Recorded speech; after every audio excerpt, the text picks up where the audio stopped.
excellent, remarkable, innovative. If you've ever read a study in a scientific journal, you might have come across some terms like these. Robust, unique, novel.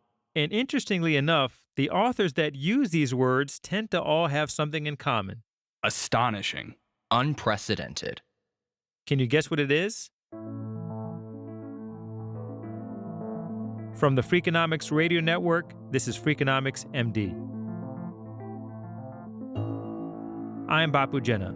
I'm a medical doctor and an economist, and this is a show where I dissect fascinating questions at the sweet spot between health and economics. Today on the show, is the medical research done by men really more excellent, novel, and astonishing than the research done by women? Well, I did a study to find out. You can probably guess what I found, but I'm going to tell you about it today and much more. We'll talk about gender disparities in medicine, a field that prizes objectivity, data, and outcomes. We'll talk about what implications this has, not just for doctors. Did he just fail to call me Dr. Files? And does it matter? Am I just being super sensitive? Wow. But for patients too. You can't just produce physicians very quickly. And so when you have a departure like that, patients suffer.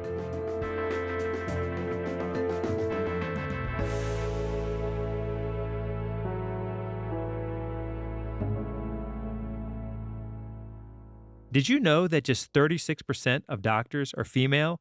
To me, this is kind of stunning. After all, my mom's a doctor. She just retired. And my wife is a radiologist. Now, I know that's a pretty small sample, but let's keep going. Female doctors overall are also paid less than their male counterparts, a lot less. These issues obviously aren't specific to medicine. There are gender gaps in a lot of industries. But to me, it's always been striking that this occurs on such a big scale in the medical field because there's actually an interesting reason why it should, or at least could, be less of an issue. Hear me out. Medicine is supposed to be cut and dry, for the most part. It has what we call, and excuse the term, an eat-what-you-kill model. You may have heard it called by a different name, fee-for-service. This means that doctors, not all but many, typically get paid for what they do. More procedures, more money. More complex procedures, more money. More patients treated, more money. It's often a frustrating model for both patients and doctors, and lots of people in healthcare think that that model, fee-for-service, is an important reason why America spends so much on healthcare. But that model, with all its faults, could, in theory, have a benefit when it comes to gender equity. The reason why is because insurers and the government, they tend not to pay male and female doctors different prices for the services they provide.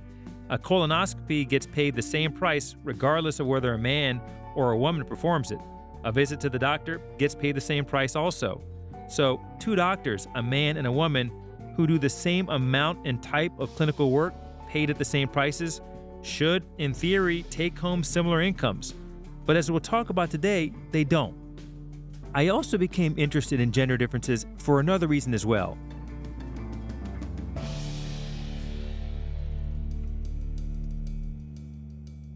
In lots of industries, it's hard to know what are the key drivers of pay. If men and women get paid differently, is it because of different choices, different quality or type of work? The economist Claudia Golden has done some excellent work on this. But in medicine, we're lucky. We have really detailed data on the things that we know may impact income, like the number of patients a doctor sees, the types of procedures or care they perform, the amount of research funding they have. I could go on. In most other industries, these sorts of data don't exist. The richness of these data in medicine has actually allowed me and my colleagues to study rates of promotion and income between male and female physicians who are similar in terms of all of these attributes I just described. And we found that the differences between the earnings of men and women and their rates of job advancement aren't simply due to differences in the specialties that they choose, their preferences for flexibility, or just more generally the type of work they're doing. The differences are due to something else. For example, in a study published just this month, we found that the lifetime difference in income between male and female physicians was nearly $2 million. That's a lot of money. And I just want to emphasize here that in all of these studies, we accounted for all of the things I just described, like the number of publications, number of patients a doctor sees, you name it. All of this work led me to wonder, Why? And what about all those glowing words you heard at the start of the show? Excellent. Remarkable. Innovative. Do they have something to do with it?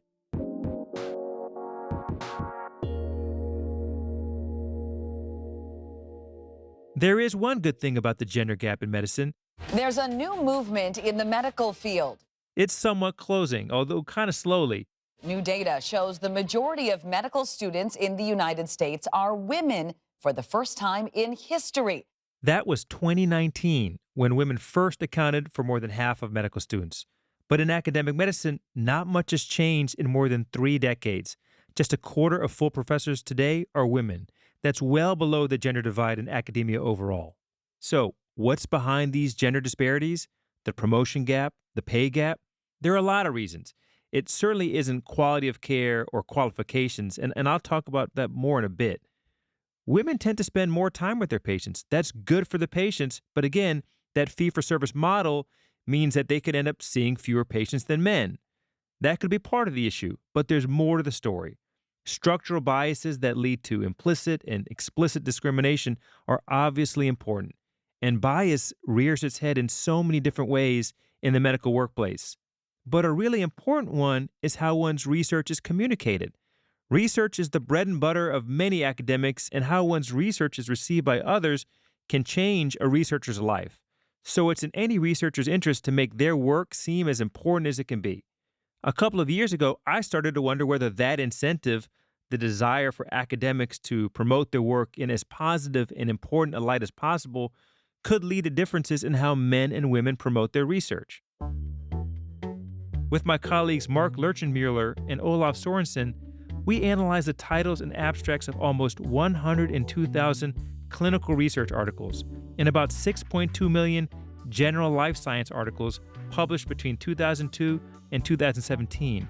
We wanted to see if men and women differed in how they presented their research. Specifically, we wanted to know how often they used positive terms like promising, innovative, astonishing. Those key words can be like a bright light through the fog of millions of papers that are reviewed and published by scientists every year. If a researcher can bling up their work a little, maybe it catches the eyes of other researchers, journalists even. This means more exposure, more opportunities, maybe even better jobs. So, what do we find? Men were more than 12% more likely to use at least one positive term in the title or abstract of their paper. This gender difference was even more pronounced in research published in the highest impact journals. And these papers that were described with words like novel, unique, unprecedented. They weren't necessarily more novel or unique. I say that because we looked at articles published in the same journal, which is an important marker of an article's actual novelty, and in the same topic area, and found that scientific teams led by men were significantly more likely to upsell their studies compared to teams led by women. That self-promotion may have paid off. Studies using positive terms like novel and unique did end up getting more citations, which means they got more play. Our paper on how men and women describe their work is, of course, not the only paper out there. A paper by Julian Kolev, Yuli Fuentes-Medel, and Fiona Murray looked at the review process for research grants at the Bill and Melinda Gates Foundation.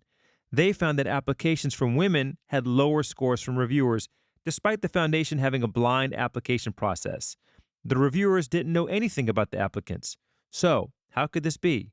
It was as a result of the words that they used that were, grandiose relative to the words that women were using. That's Donna Ginther. She's an economist at the University of Kansas who has studied the gender gap in academia. In other words, applications by women had words that led to a quote-unquote significant reduction in their perceived quality. This was even though the proposals were actually quite good. One of the things I noticed about the paper is that the pool of applicants to the Gates Foundation is the same as the pool of applicants to the National Institutes of Health. And there's no gender gap in funding at NIH. So the question is, what's going on? If you look more carefully at the Gates Foundation approach, they have their reviewers read like 100 3-page proposals. I don't know about you, but after proposal number 5, Those big superlatives are going to resonate more with me than we carefully considered and found type language. So I attribute some of the findings of women's proposals being disadvantaged in the Gates Foundation as a artifact of the review process at Gates.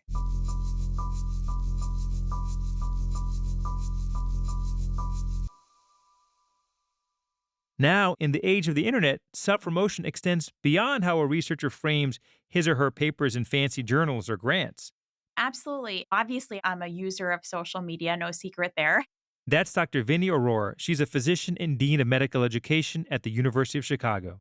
In fact, there was a New England Journal of Medicine piece that stated that women should reap the professional benefit of social media because it could be a great way to equalize the playing field because it's a great way to promote your work and let people know what you're doing. Dr. Aurora thought that this thesis was inconsistent with how some female doctors really felt about social media. They felt it was very self-promotional to use social media, and they weren't sure how to approach it. Would they be punished for it, or would it feel awkward? In a pre-pandemic survey, Dr. Aurora and her colleagues analyzed how doctors, men and women, use social media. All of the physicians surveyed reported using social media more or less for career advancement. But the professional benefits that they gain are different. Men were more likely to get research collaborations and professional invited talks from their social media use, statistically more likely than women physicians who were on social media. There was another pretty big downside. 1 out of 4 physicians on social media of both sexes reported that they had been personally attacked. And then 1 out of 6 women physicians reported being sexually harassed. And the harassment ranged from sort of being propositioned to lewd pictures being sent your way to threats of rape, honestly. This research was in line with work done by the physician economist Dr. Rachel Werner at the University of Pennsylvania and her colleagues. They looked at Twitter use during a health policy conference and found that male health policy tweeters had a bigger following and were more likely to get retweeted than their female peers. So what you're starting to see is at least that, the very real sort of inequities with social media use, it's sort of an extension of real life. And even though it's a novel tool, if left to itself, those same biases occur.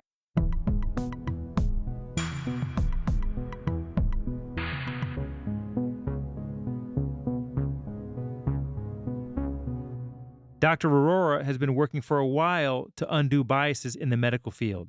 How I became interested in gender equity, sort of an accidental advocate is what I call myself, in part to you, Bapu, when I had an opportunity to write an editorial for one of your early papers looking at the gender pay gap and looking at those salaries at public universities for male and female physicians. I was struck by that $20,000 pay gap. I was in a mid-career mode myself. I was negotiating my own salary at the time of my promotion. And I realized I was not keeping pace with my nearest peer here who was a male. And we had all the same metrics. And I had always had trust in the system that it would work out the way that it should for people who were loyal citizens. But that might have been a naive approach at the time. There's been a lot of interest in the field of economics for decades about gender differences in pay and the wage gap, and some of that work has populated the field of academic medicine. And one question that always came up was, well, maybe women get paid less than men on average because they are doing quote unquote different work. Maybe they're in different specialties. Maybe they work few hours per week. Maybe they write fewer papers. All those kinds of explanations. And we basically accounted for all those different factors. I remember. And we found, kind of to your story, that even if you look at a male and female doctor in academic medicine who are doing what we think to be the same level of work, women were still getting paid 15% less. So I want to ask you, why do you think that is? Well, I think there's 2 possible reasons. One, which is widely discussed, which is perhaps women aren't as aggressive about asking and negotiating for their salaries, either at the time of their first job, or I think actually more important is the time of retention offers. And I think that that's very salient because as I described myself as sort of the loyal citizen of the University of Chicago at the time, I do think that there's a lot of loyalty that comes with being a woman in medicine At that same time, you're having kids, dealing with family issues, partners. It's just harder for women to see themselves as uprooting themselves to go look for the counteroffer. Yeah. Unfortunately, that is the currency. You have to go get the counteroffer, and then that's how you get your new raise. Yeah, you have to threaten to leave. Yeah. And so that's one reason, right? The other possibility, of course, is some element of bias when people who are looking to hire women and then also men are making judgment calls about the women they're hiring and thinking, okay, I can start low or I don't need to award this salary. It's probably a bit of both. One question I've been thinking about, and given your role as a dean, I presume that you have or will be thinking about issues related to the pipeline of physicians, again, both by gender, Yes. but also by race. And there's a common refrain that you will hear about how representation matters. And I'm curious to get your thoughts on that, both just as an intuitive or anecdotal way, but also whether or not there's evidence for that. I mean, you could absolutely imagine how a young woman who is thinking about a field that has historically not comprised a lot of women spends time randomly on a clinical rotation where her attending doctor, her supervising doctor, is a woman, may be more likely to then enter that field than she otherwise would have. How do you think about that issue of representation? What are the things that you've been thinking about doing in your role at the dean level? Certainly, gender representation is an issue, especially in those procedural fields. And I do remember being at WashU and seeing like they had not yet, I want to say they had graduated maybe a number of female residents, but it was like something like you could count them on your hand, you know? I remember being interested in surgery, but I was like, that gave me great pause. I was like, well, this doesn't seem like the right field for me. And at that time, I had no idea what I was thinking of about my own plans for family or this or that. But it was just enough to be like, there's got to be a reason it's so hard and there's no representation. And so I do think representation does matter. And we're fortunate that we've come a long way. I happen to be supervising an all male team of residents right now. It's statistically random that happened. It would have been nice to have a female on my team. But at the same time, a positive about it is that when I round with the team, they're like, this is Dr. Aurora. She's the head doctor. Like they go out of their way to highlight that, which makes me feel very proud to see those allies in action. And so my trainees are making it more inclusive for me to be seen as a physician. And so I think about this a lot for our medical students and residents, particularly from groups that are underrepresented in medicine, such as Black physicians, Hispanic physicians. One of the things we need to do is recruit and retain diverse faculty. But regardless, diversity, equity, and inclusion needs to fall upon everyone's shoulders so that you can actually make the place better and more inclusive.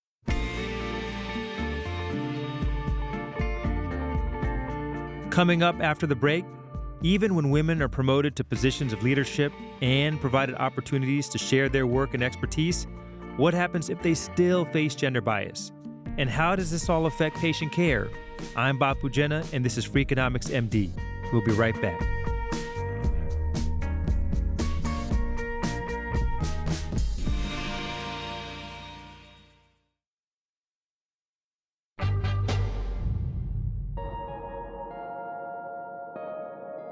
Dr. Julia Files is a doctor and researcher at the Mayo Clinic in Arizona.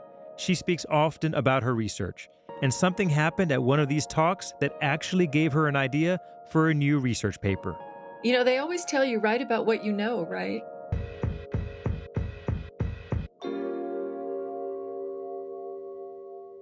Dr. Files was presenting information about medical topics to a lay audience. She was the only female presenter of 4 speakers. The moderator was also a man. You know, I am a good speaker. I'm very qualified to do what I do. And we all did our thing. And the moderator stood up and said, wow, what a great afternoon. I'm sure you learned a lot. Please join me in thanking doctors X, Y, Z, and Julia. And it struck me. I thought, wait a minute, what just happened? Did he just fail to call me Dr. Files? And does it matter? Am I just being super sensitive? Oh, maybe my presentation wasn't good enough. Wow, what does that mean? When she returned home to Arizona, she shared this story with her colleague, Dr. Anita Meyer, who agreed that the moderator hadn't been appropriate. Then, 2 weeks later, we were at another meeting, and Dr. Meyer was the speaker, and I was in the audience. And at the end of it, the moderator stood up and said, "Wow, what a great evening. Please join me in thanking Dr. X and Dr. Y and Anita." He did the same thing, and it was a different guy doing it. And I remember I looked across the room and we exchanged glances, Dr. Meyer and I, and we went, "Oh my gosh." A light bulb went off.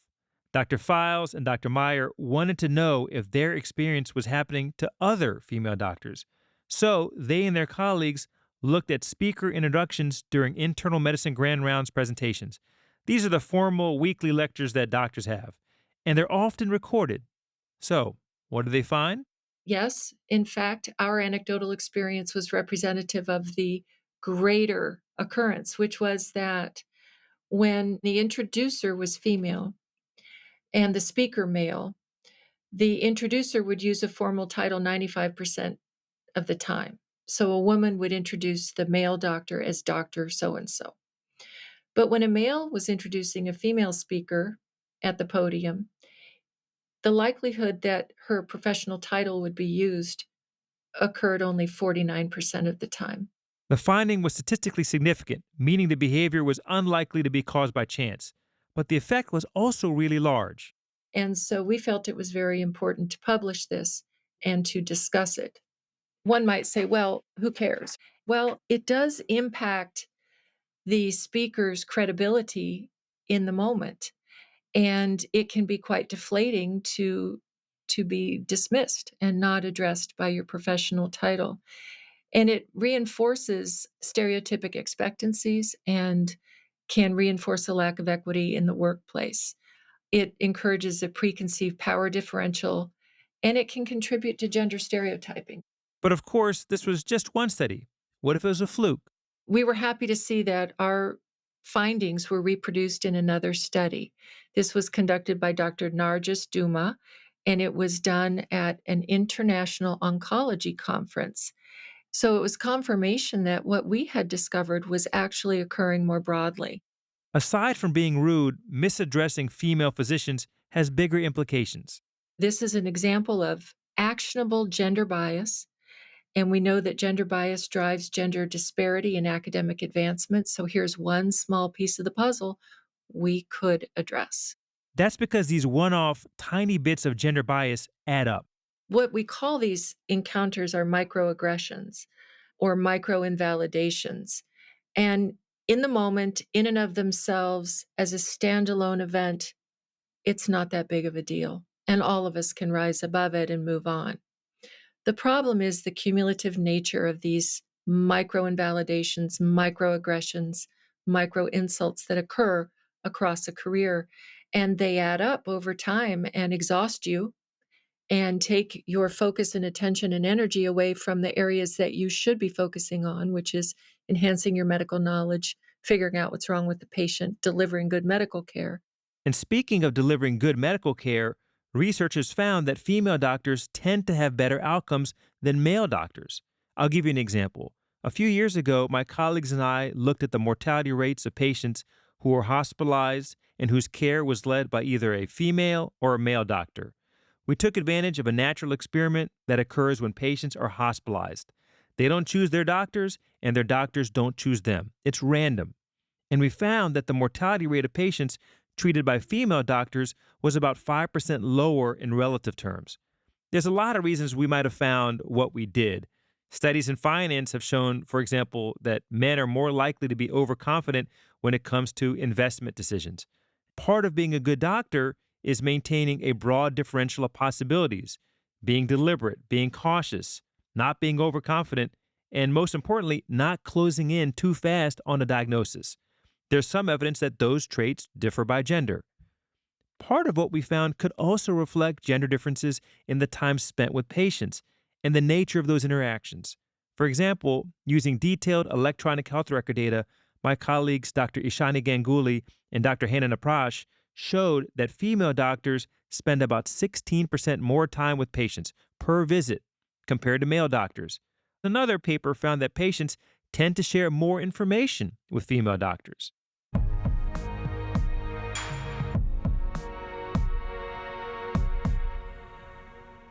A couple of years ago, I published a paper in the New England Journal of Medicine with Dr. Lisa Rotenstein, who is also a physician at Harvard. We looked at a concept called Loss Taussigs, named after Dr. Helen Taussig. She was a physician who was under-recognized for her work in cardiovascular surgery. Our central question was, if you have a system that doesn't adequately reward people for their contributions, will people be incentivized to invest in those areas? Or will they underinvest? What are we losing as a field? What talent are we missing out on? And what are patients missing out on when the incentives for women aren't the same as the incentives for men? Here's Dr. Vinny Aurora again from the University of Chicago. The great resignation and the widespread burnout that we are all facing, it's real. Retention and burnout after, 18, 20 months in a pandemic is incredibly real. And most of those people that are considering leaving are women. And so let's just play that out. So one woman physician or nurse leaves an organization. Well, that's more work for everyone else. And you know that it takes, 10 years to train a physician, specialized nurse, same thing. So you can't just produce physicians very quickly. They're highly regulated markets that have tight caps on where people work and the types of positions they have. And so when you have a departure like that, patients suffer. And so that's what's different about the healthcare market, right? When a healthcare professional leaves their job, it's their patients and all their future patients that suffer. So it is a justice issue, but it's also a really important issue related to making sure that we actually have the workforce we need for the work that we have at hand in healthcare. I couldn't say it any better. This is a topic I'll certainly continue to research and advocate for, not only because I think that the issues we talked about today should matter to all of us, but because I have a personal reason for things to change. Future MGH resident here. Ani, I have a question for you. When it's 5 a.m. in the morning and you have 2 more patients to admit, what do? Focus. Focus, that's right. Ani, when you're having trouble staying awake at work, what do you say? Focus. Ani, when everybody hits reply all to the editor, what do you say? Focus. Focus, yeah. That was my daughter back in 2017. It feels like it was a long time ago. Anyway, that's it for this week's episode of Freakonomics MD. If you have thoughts, I'd love to hear them. Send me an email at bapu@freakonomics.com. That's BAPU@freakonomics.com. Leave us a review on Stitcher or Apple Podcasts or wherever you get your podcasts. They help new listeners find the show. A big thank you to Drs. Donna Ginther, Vinny Aurora, and Julia Files for sharing their thoughts and research, and to all of you for listening. Freakonomics MD is part of the Freakonomics Radio Network, which also includes Freakonomics Radio, No Stupid Questions, and People I Mostly Admire. This show is produced by Stitcher and Renbud Radio. You can find us on Twitter and Instagram at Dr. Bapu Pod. Original music composed by Luis Guerra. This episode was produced by Mary DeDuke and mixed by Eleanor Osborne. The supervising producer was Tracy Samuelson. Our staff also includes Allison Preglow, Greg Rippin, Emma Terrell, Jasmine Klinger, Lyric Bowditch, Jacob Clementi, and Stephen Dubner. If you like this show or any other show in the Freakonomics Radio Network, please recommend it to your family and friends. That's the best way to support the podcasts you love. As always, thanks for listening.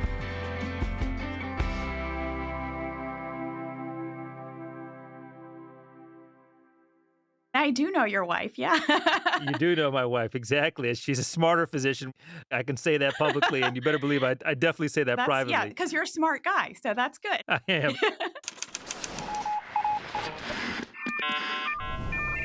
The Freakonomics Radio Network, the hidden side of everything.